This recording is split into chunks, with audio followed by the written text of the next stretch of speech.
masalah karena memang demi kepentingan dan tujuan, karena memang dari awal Mbak Alawi ini dibawa penjajah Belanda ini memang punya agenda besar. Artinya sebagaimana anak bangsa ini berkewajiban, apalagi sesama umat muslim ya, tentunya berkewajiban menegakkan akidah. Ini bukan soal masalah kecil, ini soal akidah. Maka yang batil katakan batil, yang hak katakan hak. Dan ini bukan perjuangan yang memang dianggap sepele. Barang siapa yang mengotori nama baginda Nabi, mengaku dzurriyyah Nabi, tidak bisa membuktikan secara ilmiah, maka berkewajiban kita sesama umat wajib menuntut hak-hak yang sudah diakui, apalagi mengakui dirinya dzurriyyah Nabi, minum darah Nabi dan sebagainya. Kemudian kitab-kitabnya juga khurafat. Narik rantai emas dari langit, memadamkan api neraka, kemudian meninggal tanpa hisab, kemudian hujan air susu, kemudian mikhrot 70 kali dalam satu hari, kemudian memegang tete perempuan bagian daripada tidak dosa atau karomah dan sebagainya. Kemudian mengaku dirinya adalah yang punya Jawa Tengah, yang punya Jawa Barat. Kemudian bendera merah putih itu diakui bagian daripada produk atau pembentukan dari orang-orang Ba'alawi. Artinya kami hakul yakin bahwasanya mereka ini bukan dzurriyyah Nabi. Artinya sudah banyak petunjuk. Tidak perlu harus pakai ilmu yang tinggi. Maaf tidak mengurangi rasa hormat kami. Dengan kelas Luqman saja sudah memahami bahwasanya Habib-Habib ini bukan dzurriyyah Nabi. Ini semua pembohong dan penipuan. Ini penjajahan spiritual. Maka sebagaimana anak bangsa, orang-orang pribumi berkewajiban menegakkan akidah dan kebenaran. Apapun risikonya. Dan sudah ada sinyal juga dari pihak Prabowo bahwasanya tamu 100 tahun tidak tahu diri. Satu itu. Yang kedua, kalaulah kemudian dirinya adalah dzurriyyah Nabi yang absyah, tentu bisa membuktikan berdirinya organisasi Robitoh zaman belum kemerdekaan, artinya 100 tahun lebih. Organisasi Robitoh bagian daripada penyingkatan nasab Ba'alawi. Kenapa tidak bisa membuktikan? Ini kan aneh bin ajaib. Ternyata hasil survei Robitoh adalah kumpulan-kumpulan penjual nasab. Kemudian karena sudah diyakini, sudah dipercaya oleh para muhibin, sudah banyak masa, lalu menduduki tempat-tempat strategis di pemerintahan, sampai PBNU diacak-acak dan sebagainya. Nah, disinilah kewajiban kita untuk melawan sesuai kemampuan masing-masing, sesuai porsi masing-masing. Tidak harus paham kitab, tidak harus pengerti nasab. Kalaulah ada perlawanan, kalian siapa bahas nasab saya? Emang kalian bagian daripada nasab? Nah, ini juga bagian daripada framing, pembegalan perjuangan. Pertanyaan saya, apakah yang dihadapkan oleh para Ba'alawi itu semuanya orang ahli nasab? Qori bukan orang ahli nasab. Dia supir angkot, dia Bangladesh, dia bukan ahli nasab, ilmu juga nggak seberapa. Artinya kita nggak perlu takut. Dan saya sudah berapa kali mendapat ancaman dan sebagainya, kan seperti itu. Maka harapan kami sesepuh-sesepuh yang ada di sini, narasikan terus, perjuangkan terus demi keselamatan anak cucu kita ke depan nanti. Manakala ini didiamkan, kami hakul yakin 10 dan 15 tahun yang akan datang, mungkin sampean saya masih bisa makan enak. Mungkin sampean dengan saya masih bisa naik angkot, busway dan sebagainya. Tapi apakah kita tidak memikirkan anak cucu kita kelak nanti seperti apa nasibnya? Sedangkan nenek moyang kita dulu berjuang demi siapa? Demi kita-kita. Sampai sekarang kita bisa nikmati perkembangan dunia yang begitu megah, Indonesia yang begitu indah, banyak disukai, dicintai oleh banyak negara. Kira-kira demikian para sesepuh dan saudaraku. Terima kasih. Monggo yang lain. kreatif, kreatif. Coba ke Pak Rokim Duren dulu. Halo Pak Rokim, silakan. Assalamualaikum warahmatullahi wabarakatuh semuanya. Waalaikumsalam warahmatullahi wabarakatuh. Assalamualaikum warahmatullahi wabarakatuh. Kalau saya ini dalam hati saya itu masih bertanya-tanya. Sebab apa? Kan dari kalangan NU itu masih banyak para kiai yang masih mendukung kepada Pak Alawi. Yang saya pertanyakan, apakah para kiai yang membela Pak Alawi itu membaca kitab dari yang dia biasa yang disodorkan? Kan biasanya itu kan kitabnya karangan Ali Asharon. Tapi apakah dengan adanya ini, apakah dia membaca kitab sebelum itu sampai abad keempat? Seperti apa yang telah diutarakan oleh Kiai Imad gitu loh. Memang sih kebanyakan kalau para kiai itu paling, kalau nggak salah, paling tidak menantunya itu adalah Habib. Biasanya gitu loh. Makanya ini kalau misalkan, kalau memang yang betul-betul kiai-kiai yang berpikiran lebih objektif, itu akan membaca semua kitab itu. Apa yang ada sekarang ini, permasalahan ini, apa yang jadi penyebabnya? Ya itu kan kitab yang karangan Ali Asharon abad ke-9. Sedangkan Ali Asharon itu kan bicaranya ke abad 4. Jadi masih ada 5 abad setengah kalau nggak salah. Makanya saya menyayangkan para kiai itu kan, apakah dia itu membaca apa tidak. Jadi para untuk NU itu kan jadi terpecah belah jadi 2 kayaknya. Makanya kalau saya sih berpikirannya lebih ke objektif ya. Normal saja. Masa kita hanya hanya cuman saya mengaku Habib lalu saya percaya, kan ada dasarnya juga. Kalau misalnya saya pernah ngomong, kalau misalkan Kiai Haji Hasyim Asy'ari itu meyakini, saya nggak yakin, karena zamannya Kiai Hasyim Asy'ari, Kiai Abbas Buntet itu kan zaman-zaman perang, yang dimana dia difokuskan kepada bagaimana Indonesia itu bisa merdeka.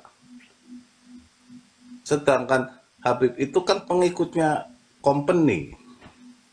Jadi fokus para kiai alim ulama itu kan kepada itu dulu, kemerdekaan dulu. Jadi saya nggak percaya bahwa Kiai Hasyim Asy'ari itu mendukung, nggak mendukung Habib. Saya nggak percaya, karena memang kita lihat dulu ke belakangnya. Ya, gitu aja ya teman-teman ya. Terima kasih. Saya tambahin sedikit, boleh nggak? Silakan. Silakan. Monggo. Jadi gini Kang Rokim, dulu Bung Karno itu kunjung silaturahim ke Kiai Hasyim Asy'ari dan mempertanyakan, Kiai itu orang Balawi Yaman, Hadramaut itu Turiah Nabi bukan? Kiai Asy'ari jawab, itu bukan. Artinya sudah ada pengakuan dari Kiai Hasyim Asy'ari, itu sudah ada. Maka Bung Karno itu dulu mengumpulkan orang-orang Yaman itu. Kalau kalian mau pulang, pulang. Kalau kalian mau jadi warga negara Indonesia, maka selesaikan administrasinya, WNI-nya. Sampai detik ini tidak. Artinya memang ini pembangkangan. Itu seperti itu. maka sejarah Kiai Haji Asy'ari itu dihilangkan. Makanya kan sekarang lagi diusut tuntas. Itu seperti itu. Itu yang pertama. Yang kedua, aku yakin sudah banyak petunjuk. Manakala yang dimaksud Habib adalah Duriyah Nabi, maka sama sekali dari sisi manapun, dari mulai ceramahnya dan sebagainya dan yang lain-lain, dia hanya bermodalkan hol-hol sholawatan, ya, untuk mendoktrinasi, ya kan, anak-anak bangsa, ya kan, bahwasanya dirinya adalah Duriyah Nabi, manakala dia bangkang maka tidak mendapatkan syafaat. Maka rasa ketakutan besar orang-orang yang memang kurang memahami betul. Nah, munculnya Kiai Haji Imaduddin itu menganggap sesepuh-sesepuh atau kiai-kiai juga sudah menganggap bahwa beliau adalah mujadid, wasilah yang sudah Allah tentukan, bahwasanya ingin mengembalikan Islam yang tidak membedakan kasta, duduk sama rendah, berdiri sama tinggi, kembali kepada sunnah wal jamaah yang sejati. Itu seperti itu. Jadi untuk menilai bahwasanya itu Habib bukan Duriyah Nabi, tidak perlu kiai, tidak perlu ulama, tidak perlu orang yang berilmu tinggi, tidak perlu. Cukup sekian banyak keterangan, kita tracking, kita pelajari, dan kita amati, kita cari tahu, pelajari sejarah. Kami sudah hakul yakin.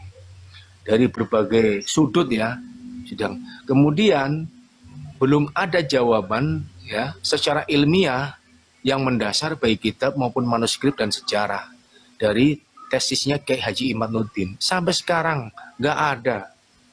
Ujung-ujungnya apa? Kalian mau nganggap saya Habib syukur kayak nggak masalah. Itu bukan jawaban. Kalaulah Duriyah Nabi bukan begitu, dia kewajibannya besar untuk membuktikan secara faktualitas terhadap sekian banyak umat. Karena dia sudah mengakui secara mentah-mentah Duriyah Nabi. Artinya ketika tidak bisa membuktikan secara faktualitas, berarti di situ ada pembodohan dan pembohongan. Sudah mengambil Nabi. Maka ini siapa mengambil posisi, mengambil alih untuk meluruskan akidah ini siapa? Sunnah Nabi. Itu seperti itu. Tidak bisa tidak. Ini antara hak dan batil. Tidak bisa pakai kata husnudon itu tidak bisa. Kalau pakai kata husnudon sama saja membiaskan persoalan hak dan batil. Nggak bisa. Kira-kira seperti itu saudara. Monggo yang lain. Para penonton dibantu support dulu para penonton ya, bantu tap-tap layar lah minimal ya kan. Nah, minimal tap-tap layar aja lah. Ya biar room ini selalu bertempur gitu loh. Ya Bang Nah, ini Lukman, Mr. Muhammad Anda Ipin, turun coba dulu kau ya. naik dulu, aku mau lihat dulu kau punya pikiran. Oke, siap. Saudaraku Ini semua ada Habib di satu, atas. Mr. Ipin. Assalamualaikum. Waalaikumsalam. Waalaikumsalam warahmatullahi wabarakatuh. Ayo Bang Ipin, coba naik. Saya pengen lihat dulu kau punya isi pikiran, ada nggak? Coba, udah ku jambak serap 10 kali tapi tak naik-naiknya kau. Ayo, coba naik. Males naik. Bacot memang kau ini.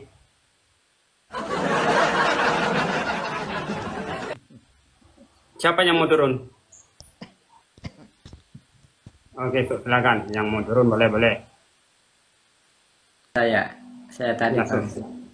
Oke, silakan. Chandra, Oke, silakan. tolong turunin. Oh iya, siap. Makasih. Master Ipin naik. Iya, dari tadi dia bacot mulu nih. Satu suruh naik nggak mau. Naik kita Lalu. diskusi sampai Hostnya ngomong nggak ada kerjaan katanya. itu. Hostnya nggak ada kerjaan. Kibing. Iya. Halo. Husnuzon itu kan kalau ndak nampak ya. Ini Pak Alawi kan nampak betul keganjilannya, ketidakberesannya. Jadi ndak ada istilah Betul saudaraku, betul.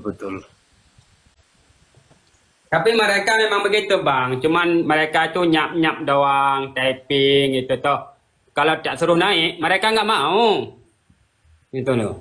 Ya abang kan tadi lihat sendiri. Pertanyaannya begini. apakah jenengan sampean abang-abangku terima ketika dianggap Indonesia tanpa kedatangan Habib itu masih nyembah pohon, di mana perjuangan Wali Songo yang asli-asli Sayyid dan Syarif, dan beliau-beliau ini duriah Nabi. Sedangkan Habib itu bukan duriah Nabi. Di Arab Saudi itu panggilan kasih sayang antar umat, bukan duriah.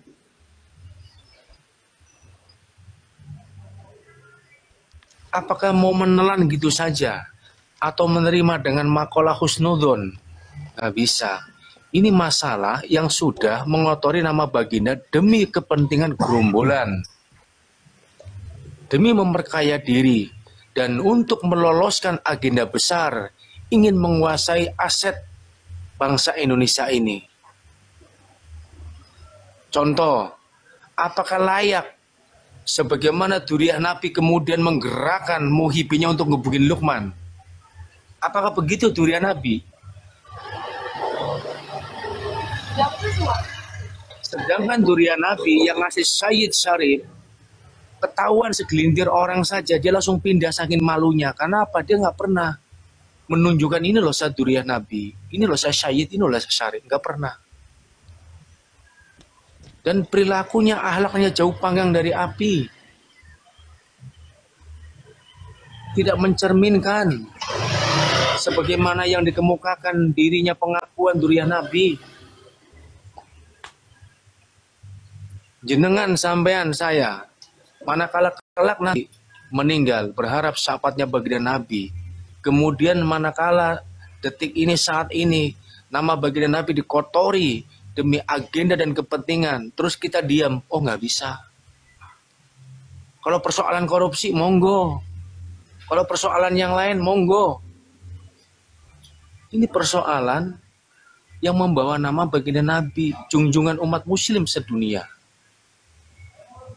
yang kelak semua berharap dapat syafaat beliau.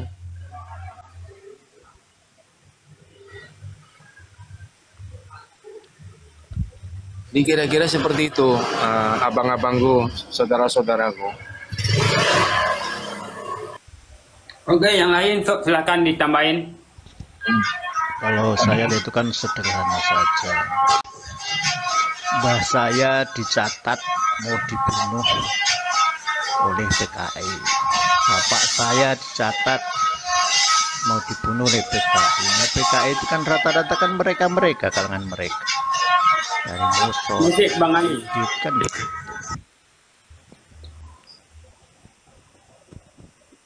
Nah, kemudian kita kan percaya ya bahwa doa Nabi Muhammad itu kan pasti ijabah ya. Nabi Muhammad kan pasti mendoakan zuriatnya. Rabbana hablana min azwajina wa dzurriyyatina rabbana sa'al muqimas shalah, kan begitu. Nah, kalau memang betul-betul keturunan Nabi, walaupun bagaimana pasti akan terjaga. Pasti akan terjaga, tidak mungkin seperti ulah-ulah mereka, kan begitu. Secara sederhananya aja kan begitu. Kalau berkenaan dengan kepengurusan NU, saya juga sempat ngobrol-ngobrol sama teman-teman yang pernah yang ada di kepengurusan NU. Itu tetap harus disuarakan terus, dikampanyekan terus. Tapi kepengurusan NU ini mau bersikap tegas, frontal. Nanti mereka yang masih harus diberikan penjelasan malah menjauh, malah ngaco, malah terjadi permasalahan di lingkup NU, kita akan semakin parah. Jadi semuanya bergerak sesuai dengan bidangnya, dengan kemampuannya, empan ke papan, seharus disuarakan. Namun secara organisasi ya kita harus lebih